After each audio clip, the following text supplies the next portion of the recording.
Het jy geweet, wat jy dink, maak saak. Paulus skryf dit baie duidelik vir ons. Hy sê, rig jou gedagtes op dinge wat bo is, en nie die dinge wat onder is nie. Want waar jy is een ding, maar wat jy dink, is 'n totale ander ding. Want wat jy dink, maak saak. Iemand moet hierdie hoor, jou huidige omstandighede mag dalk 'n vermoere in 'n valley wees. Jou huidige omstandighede vermoere mag dalk in hierdie dorre vallei wees, maar jou gedagtes kan steeds gerig wees op God. Jou hart kan vermoere hier vol angs sit. En want jy weet nie wat jy doen nie en jy's bang en jy's vol angs, maar jou gedagtes kan steeds gerig wees op God.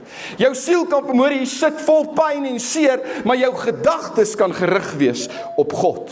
Jou emosies kan vermoere hier gejaag wees oor alles emotional, maar jou gedagtes kan steeds gerig wees op God. Sien, lewe kan vir jou vermoere way te veel voel. Dis Kersfeestyd, dis geskenke, dis family, jy weet nie hoe jy alles gaan gedoen nie en jou lewe is gejaag, maar jou gedagtes kan steeds gerig wees op die goedheid van God.